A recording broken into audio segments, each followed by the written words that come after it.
목요일에 새벽에 만난 하나님 오신 여러분들을 예수님의 이름으로 환영합니다. 같이 기도하겠습니다. 하나님 감사합니다. 오늘도 좋은 날입니다. 하나님이 허락하시는 이 새날 지난밤 잘 자고 맞이합니다. 하나님, 이날도 우리 생애에 가장 최고의 날이 되었음을 믿음으로 선포합니다. 그 최고의 날은 하나님이 함께 하시기 때문에 맞이하는 날임을 믿습니다. 하나님 아버지, 오늘 이 예배 가운데 함께 하시고 말씀을 우리에게 주실 그 말씀이 우리를 생명으로 인도하고 변화로 인도하고 또 하나님과 친밀하고 가까워지는 것으로 인도할 수 있도록 우리와 함께하여 주옵소서. 예수님의 이름으로 기도합니다. 아멘. 오늘 우리에게 주시는 말씀은 느헤미야 13장입니다. 느헤미야 13장 1절에서 9절까지의 말씀입니다. 느헤미야 13장 1절에서 9절입니다. 찾으셨으면 우리 1절부터 같이 읽겠습니다. 그날 모세의 책을 낭독하여 백성에게 들렸는데 그 책에 기록하기를 암몬 사람과 모압 사람은 영원히 하나님의 총회에 들어오지 못하리니 이는 그들이 양식과 물로 이스라엘 자손을 영접하지 아니하고 도리어 발람에게 뇌물을 주어 저주하게 하였습니다. 그러나 우리 하나님이 그 저주를 돌이켜 복이 되게 하셨다 하였는지라. 백성이 이 율법을 듣고 곧 섞인 무리를 이스라엘 가운데서 모두 분리하였느니라. 이전에 우리 하나님의 전에 방을 맡은 제사장 엘리야십이 도비야와 연락이 있었으므로 도비야를 위하여 한 큰 방을 만들었으니 그 방은 원래 소재물과 유향과 그릇과 또 레위 사람들과 노래하는 자들과 문지기들에게 11조로 주는 곡물과 새 포도주와 기름과 또 제사장들에게 주는 거제물을 두는 곳이라.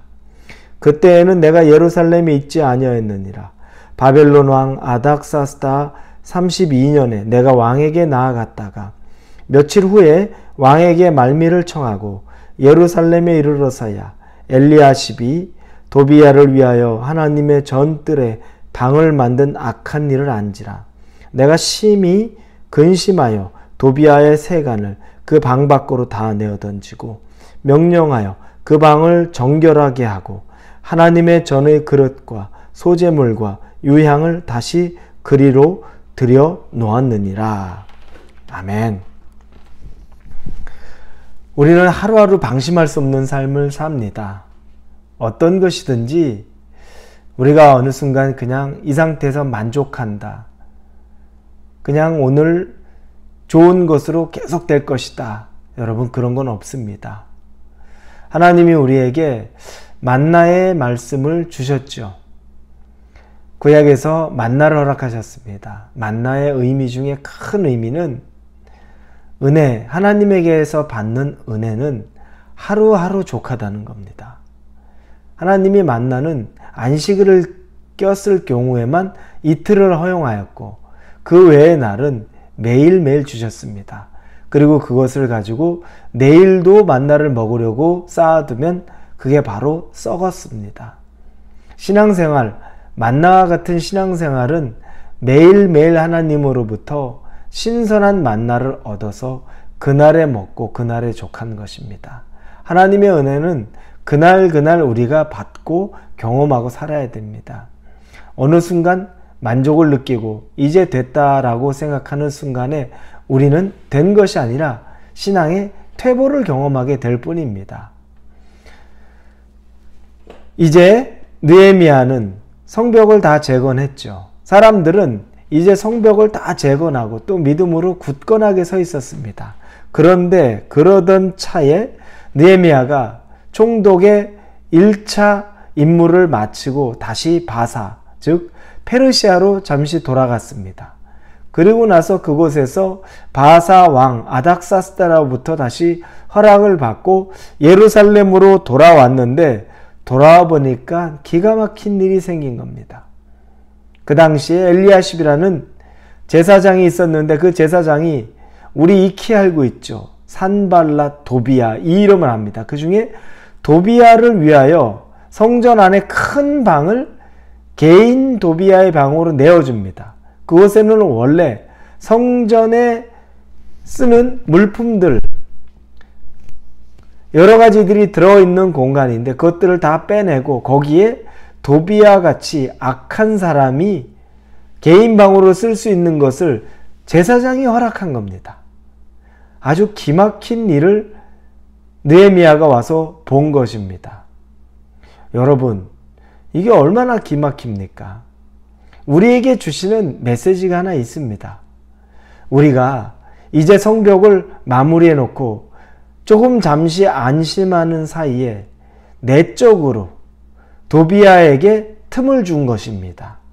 그 정도면 괜찮겠지 했는데 여러분, 도비아 같은 사람이, 마귀와 같은 존재가 그 안에서 자기가 있을 것, 틈을 준 것, 허락된 것이 있으면 그가 어떤 계획을 앞으로 어떤 악한 일을 또 할지 모르지 않습니까? 그런 틈을 주지 말았어야 되는데 그 틈을 줘버린 겁니다. 기가 막힌 일이 생긴 거죠. 무슨 일이 일어날지 모르는데 그 일에 빌미를 제공한 겁니다. 여러분, 마귀는 절대 쉽게 포기 안 합니다. 마귀는 너희들 성벽 잘 지었지? 이제 안심하지? 그러면서 마귀는 성벽을 무너뜨리는 것보다 오히려 내부로 들어와서 내부에 도비아가 성전 안에 자리를 잡도록 만듭니다. 우리도 겉으로는 여러분, 우리의 외적인 것들을 하나님 안에서 새롭게 하는 것 같은데 그러면서 내적인 우리들의 마음을 노략질할 때가 있습니다. 예배는 잘 드렸는데 우리가 마음 관리 못해서 무너질 때가 있죠. 이런 일들이 있습니다. 마귀가 절대 포기를 안 하는 겁니다. 우리를 시험에 넘어뜨리게 하려고, 힘들게 하려고 마귀가 그런 일들을 하고 있는 겁니다. 여러분, 틈을 주면 안 됩니다. 여러분 안에 도비아는 무엇입니까? 여러분 안에 파고들어서 틈을 보고서 여러분이 무너져 내리기를 기다리듯이 하나님의 아름다운 성전 안에 방을 틀고서 그 공간 안에 있는 도비아는 무엇일까요? 혹시 여러분이 조절하지 못하는 분노, 아니면 여러분이 목숨처럼 생각하는 물질, 아니면 여러분이 성공의 척도로 생각하는 직장생활, 비즈니스, 혹시 여러분 그것들이 도비아가 되지는 않는지 확인해 봐야 됩니다. 이제 겉으로 멀쩡하다고 해서 속으로 들어온 마귀의 궤계에 우리가 넘어지면 안 됩니다. 포기하면 안 됩니다. 하나님은 이것을 기뻐하지 않죠. 느헤미야는 그래서 돌아와 보니 그런 황당한 일을 보고서 이 도비아에 있는 방의 모든 그의 사생활들이 있었던 것들은 사무실 공간 같은 것 다 끄집어내서 던져버립니다. 그리고 거기에 다시 하나님의 물품, 기명으로 다 채웁니다. 여러분, 이 작업이 우리에게 필요합니다. 단호해야 합니다. 여러분 마음 안에 있는 도비아, 단호하게 그 도비아를 끄집어내야 됩니다. 버려야 합니다. 모든 것을 철저하게 무너뜨려야 됩니다. 그리고 나서 그 공간 안에 다시 하나님의 것을 채워 넣는 겁니다. 겉으로만 멀쩡해서는 안 됩니다. 성전이 겉으로만 성벽이 쌓아졌다고 멀쩡하다고 생각하면 안 됩니다. 어느 순간 도비아가 들어와 있기 때문에 여러분 그것에 만족해서는 절대 안 됩니다. 오늘 여러분이 여러분 안에 도비아를 확인하시고 오늘 끊어내십시오. 철저하게 끊어내십시오. 그리고 그 안에 하나님의 것으로 원래 자리를 찾아갈 수 있도록 하나님의 것으로 채울 수 있기를 바랍니다. 같이 기도하겠습니다. 하나님, 감사합니다. 성벽 지었다고 안심하고 있었는데 어느 틈엔가 도비아가 성전까지 들어와서 그곳에서 다시 자기 자리를 잡는 모습을 봅니다. 끔찍한 일이 생겼습니다. 잠시 방심하면 그런 일이 생깁니다. 영적으로 우리가 방심하면 그런 일이 생깁니다. 우리 안에 있는 내적인 도비아를 끊어내게 하여 주시옵소서. 그리고 그 공간 안에 다시 하나님의 것으로 채워 주시옵소서. 예수님의 이름으로 기도합니다. 아멘.